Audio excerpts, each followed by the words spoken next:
Turning now to the war with Iran, as a 60-day memorandum of understanding expires today. Iranian officials now firing back at President Trump over future talks to reach a nuclear deal. ABC's Devin Dwyer has more. It was 60 days ago today that President Donald Trump signed that memorandum of understanding with Iran. This was not easy, I can tell you. A tenuous ceasefire and plan to negotiate a nuclear deal now officially expired, the conflict in a stalemate as critics of the war demand answers and a way out. This administration did not plan for this war, did not plan how to get out of this war, did not really understand how this war was going to escalate. President Trump on Monday posting to social media the #1 goal is and always will be Iran cannot have a nuclear weapon, urging Americans to bear with him as the costs of the conflict continue to mount. 18 American service members have been killed, hundreds more wounded. The Pentagon spending more than $37 billion on the fight, while at home, gas prices now top $4 a gallon on average, up 7 cents from last week, according to Gas Buddy, as control over the Strait of Hormuz, that key pathway for oil exports, remains a virtual standstill. You're at $4. It's okay. I mean, I'll never apologize. I did the right thing.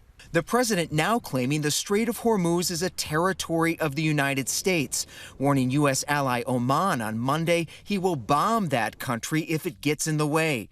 Meantime, Iran insisting the strait will always be Iranian, as its military chief makes a new threat, offering a $30,000 bounty for every U.S. service member killed or captured, according to Iranian state media, as its foreign ministry spokesman calls the passing of today's deadline to reach a nuclear deal irrelevant. And Trump is also downplaying the expiration of that memorandum of understanding with Iran, telling Fox News today in an interview that he's, quote, not in a hurry to reach a deal.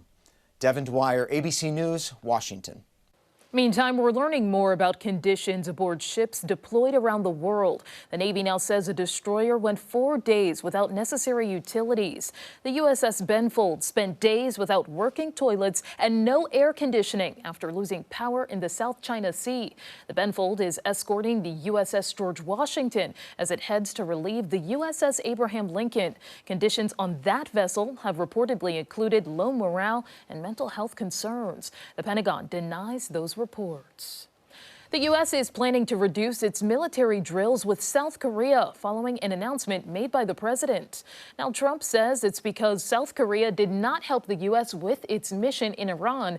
The president also cited his positive relationship with North Korean leader Kim Jong-un, as well as the cost of the exercises. The drills were set to begin today and last 10 days.